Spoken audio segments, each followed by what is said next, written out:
കറ്റിലാന്നാണ്. പിന്നെ പല സ്ഥലങ്ങളിലും മണവ സൂമായിട്ട് നിൽക്കുന്നുണ്ട് കേട്ടോ. അവരെന്തിനാ ചേച്ചി നിൽക്കുന്നതാണ്. അങ്ങനെ ഞാൻ മീന അപ്പോൾ കത്രിക വെച്ചിട്ട് നമുക്ക് പെട്ടങ്ങ അരച്ചിട്ടാണ്. പിന്നെ അതാ കൊത്തമല്ലി വറുത്തത്, വറ്റൽമുളകും വറക്കണം. അങ്ങനെ പിന്നെ അതൊക്കെ അരച്ചിട്ട് ഞാനൊരു നല്ലതായിരിക്കും കേട്ടോ. അങ്ങനെ മീൻകറി റെഡി ഒന്ന് മുറിച്ചെടുത്തിട്ട് കറി വെച്ചാൽ മാത്രം മതി. ഞങ്ങളുടെ കാസർഗോഡ് രീതിയിലാണ് ഞാൻ വിസിലടിപ്പിച്ചാൽ മതി. പിന്നെ അതുപോലെ തന്നെ നിങ്ങളുടെ അഭിപ്രായങ്ങളൊക്കെ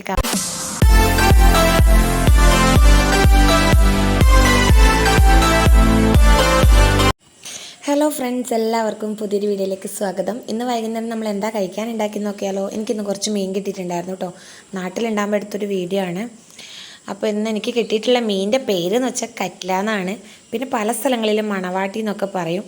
അതിന് വേറെ എന്തെങ്കിലും പേരുണ്ടെങ്കിൽ നിങ്ങൾ കമൻറ്റ് ബോക്സിൽ അറിയിക്കാം കേട്ടോ. അതിന് എന്തൊക്കെയോ പേരുണ്ട് പല സ്ഥലങ്ങളിൽ. എനിക്ക് 2 പേര് മാത്രമേ അറിയൂ. പിന്നെ ഞാൻ എന്തൊക്കെയോ കേട്ടിട്ടുണ്ട്, അതുകൊണ്ടാണ് പറഞ്ഞത്. അങ്ങനെ ഞാനത് വെട്ടിക്കൊണ്ടിരിക്കുകയാണ്. എൻ്റെ വീട്ടിൻ്റെ അടുത്തുള്ള സൂമായിട്ട് നിൽക്കുന്നുണ്ട് കേട്ടോ. അവരെന്തിനാണ് നിൽക്കുന്നതെന്ന് വെച്ചാൽ പട്ടിക്ക് മീനിൻ്റെ തല വേണമെന്ന് പറഞ്ഞിന്. അപ്പോൾ ഞാൻ പറഞ്ഞു ഞാൻ പെട്ടെന്ന് കട്ട് ചെയ്തിട്ട് തല തരാമെന്ന് പറഞ്ഞു. അങ്ങനെ അവിടെ ചേച്ചി നിൽക്കുന്നതാണ്.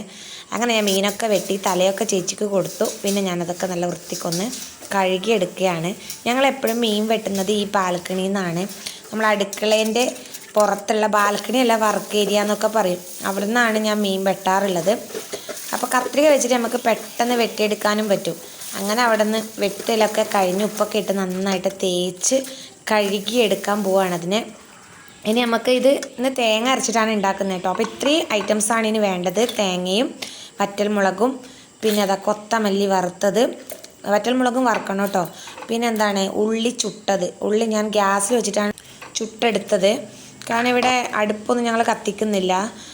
അപ്പോൾ അതുകൊണ്ടാണ് ഞാൻ ഗ്യാസിൽ വെച്ചത്. നിങ്ങളുടെ വീട്ടിൽ അടുപ്പുണ്ടെങ്കിൽ അടുപ്പിലിട്ടിട്ട് ചുട്ടെടുത്താലും മതി. അങ്ങനെ പിന്നെ അതൊക്കെ അരച്ചിട്ട് ഞാനൊരു പാത്രത്തിലേക്ക് ഒഴിച്ചിട്ടുണ്ട്. പിന്നെ ആവശ്യത്തിന് വെള്ളമൊക്കെ ഒഴിച്ചിട്ട് നമ്മൾക്ക് എത്രയാണ് ഗ്രേവി വേണ്ടത് അതിനനുസരിച്ച് വെള്ളം ഒഴിച്ചിട്ട് നല്ലതുപോലെ ഒന്ന് ലൂസാക്കി എടുക്കുക. അതിനുശേഷം അതിലേക്ക് തക്കാളി കട്ട് ചെയ്തതും പിന്നെ പച്ചമുളക് 2-3 കീറിയിട്ട് അങ്ങിടാം. എന്നിട്ട് നല്ലതുപോലെ ഒന്ന് തിളപ്പിച്ചെടുക്കാം കേട്ടോ. ഇത് നന്നായിട്ട് തിളച്ച ശേഷമാണ് ഞാൻ അതിലേക്ക് മീൻ ഇട്ട് കൊടുക്കുന്നത്. ചില ആൾക്കാർ ഈ ഗ്രേവിയിൽ ഫസ്റ്റ് തന്നെ മീൻ ഇടാറുണ്ട്. അങ്ങനെ ഇട്ടെങ്കിൽ ഈ മീനൊക്കെ പെട്ടെന്ന് അലിഞ്ഞു പോകും. കാരണം ഇതൊക്കെ ഒന്ന് തിളച്ച് വരുമ്പോഴത്തേക്കും മീനൊക്കെ ഒന്നാകെ അലിഞ്ഞു പോകും. തിളച്ച ശേഷം അതിലേക്ക് ഇട്ടാൽ നല്ലതായിരിക്കും കേട്ടോ. അങ്ങനെ മീൻകറി റെഡി ആയിട്ട് ഞാൻ ഓഫ് ചെയ്ത് വെച്ചു. അതിനുശേഷം നമ്മുടെ ചക്ക ഞാനത് ഉലിയാൻ തുടങ്ങിയിട്ടുണ്ട്. നേരത്തെ സൂമേട്ടി വരുമ്പോൾ ചക്ക കൊണ്ടുവന്നതാണ്. അപ്പോൾ ഞാനൊന്ന് മുറിച്ച് തരാനും പറഞ്ഞു. അങ്ങനെ എനിക്ക് മുറിച്ചിട്ടെല്ലാം തന്നിട്ടാണ് പോയത്. അപ്പോൾ നമുക്ക് ഉലിഞ്ഞിട്ട് ഇതിനെ ഒന്ന് മുറിച്ചെടുത്തിട്ട് കറി വെച്ചാൽ മാത്രം മതി. അങ്ങനെ ഞാൻ ഉലിഞ്ഞുകൊണ്ടിരിക്കുമ്പോൾ 2 പെറുങ്ങാണികളും എൻ്റെ കൂടെ കൂടിയിട്ടുണ്ട്. അവിടെ എവിടെയോ ഉണ്ടായിരുന്നു പുറത്ത് കളിച്ചുകൊണ്ടിരിക്കേണ്ടത്. ഇപ്പോൾ ഓടി വന്നിട്ട് ഇവിടെ ഇരുന്നിട്ടുണ്ട്. ഞാൻ വിചാരിച്ചു പൂജയാണെങ്കിൽ കുറച്ച് എനിക്ക് ഉലിഞ്ഞു തരും. അങ്ങനെ ഞാൻ ഉലിയട്ടോ എന്ന് ചോദിക്കുമ്പോൾ ഞാൻ പറഞ്ഞു എന്നാൽ പിന്നെ ഉലിയാൻ കൂടുമെന്ന് പറഞ്ഞു. അങ്ങനെ അവിടെ ഇരുന്നതാണ്. മിന്നൂട്ടി വെറുതെ എന്നോട് വഴക്കിടാൻ വേണ്ടിയിട്ട് ഇരുന്നതാണ് കേട്ടോ. കുറേ നേരം എന്നോട് വഴക്കിട്ടു. പിന്നെ പൂജയുടെ വഴക്കിട്ടു. പിന്നെ കരകരയെ ആക്കിക്കൊണ്ടിരിക്കുന്നുണ്ട് അവിടെ. അവൾക്ക് ഉലിയാനൊന്നും അറിയില്ല, വെറുതെ ഓരോന്ന് പറഞ്ഞുകൊണ്ടിരിക്കുന്നുണ്ട് അവിടെ ഇരുന്നിട്ട്. അങ്ങനെ ഞങ്ങൾ വഴക്കൊക്കെ ഇട്ടുകൊണ്ട് ചക്ക ഉലിഞ്ഞുകൊണ്ടിരിക്കുകയാണ്. അങ്ങനെ നമ്മൾ പറഞ്ഞ് നമ്മുടെ ചക്കയൊക്കെ ഉലിഞ്ഞ് തീർന്നിട്ടുണ്ട്. ഇനി നമുക്കിതിനെ ചെറുതായിട്ടൊന്ന് കട്ട് ചെയ്തെടുക്കാം. പല സ്ഥലങ്ങളിൽ പല ഡിഫറൻറ്റിലാണല്ലേ ചക്ക വെക്കുന്നത്. ഞങ്ങളുടെ കാസർഗോഡ് രീതിയിലാണ് ഞാൻ ചക്ക ഉണ്ടാക്കുന്നത്. ഞാൻ എൻ്റെ ഫുൾ റെസിപ്പിയൊക്കെ ഇട്ടിട്ടുണ്ടെന്ന് തോന്നുന്നു യൂട്യൂബിൽ. അപ്പോൾ കാണാത്തവർ ചാനലിൽ പോയി നോക്കിയാൽ മതി. അങ്ങനെ ഞാൻ ചക്ക വേഗം വേകാൻ വേണ്ടിയിട്ട് കുക്കറിലാണ് ഇട്ട് കൊടുക്കുന്നത്. എന്നിട്ട് അതിലേക്ക് ഉപ്പും കുറച്ച് മഞ്ഞൾപ്പൊടി ഇട്ടിട്ട് കുറച്ച് വെള്ളം ഒഴിച്ചിട്ട് അടച്ചു വെച്ചിട്ട് വേവിച്ചെടുക്കാം. ഒരു വിസിലടിപ്പിച്ചാൽ മതി. പിന്നെ വിസിൽ പോയിട്ടാകുമ്പോൾ നമ്മൾ എടുത്താൽ മതി. അപ്പോഴത്തേക്ക് ചക്ക നന്നായിട്ട് വെന്ത് കിട്ടും. പിന്നെ പാത്രത്തിലൊക്കെ വെക്കണമെങ്കിൽ ഒത്തിരി നേരം അതിന് വെയിറ്റ് ചെയ്യേണ്ടി വരും വേവാൻ വേണ്ടിയിട്ട്. അപ്പോൾ ഇങ്ങനെ വെക്കുമ്പോൾ നമുക്ക് പെട്ടെന്ന് വെന്ത് കിട്ടുമല്ലോ വെച്ചിട്ടാണ് ഞാൻ കുക്കറിൽ വെക്കണത്. പിന്നെ അതിലേക്ക് ഇടാൻ വേണ്ടിയിട്ട് കുറച്ച് തേങ്ങയും 2-3 വെളുത്തുള്ളി അല്ലി എടുത്തിട്ടുണ്ട്. എന്നിട്ട് തേങ്ങയിലിട്ട് നന്നായിട്ട് ചതച്ചിട്ട് എടുക്കാം. അതൊക്കെ റെഡിയാക്കുമ്പോഴത്തേക്ക് നമ്മുടെ കുക്കറിൻ്റെ വിസിലൊക്കെ പോയി നമ്മുടെ ചക്ക നല്ലതുപോലെ വെന്തിട്ടുണ്ട്. ഇനി നമുക്കതൊരു വേറെ പാത്രത്തിലേക്ക് മാറ്റാം. കുക്കറിൽ തന്നെ വെച്ചാലും ഒന്നുമില്ലായിരുന്നു, എന്നാലും ഞാൻ പാത്രത്തിലേക്ക് മാറ്റുന്നുണ്ട് കേട്ടോ.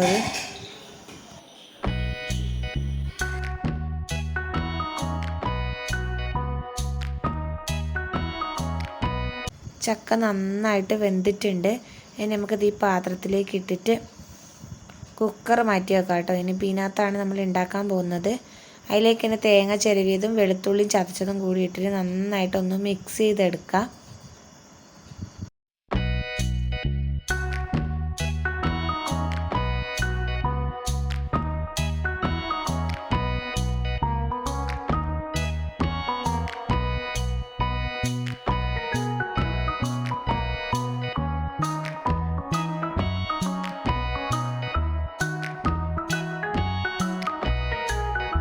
വെന്ത ചക്കയിലേക്ക് തേങ്ങ ഇട്ടിട്ട് വേവിക്കുകയൊന്നും വേണ്ട, വേണമെങ്കിൽ വേവിക്കുകയും ചെയ്യാം കേട്ടോ. ഞാൻ വേവിച്ചിട്ടില്ല.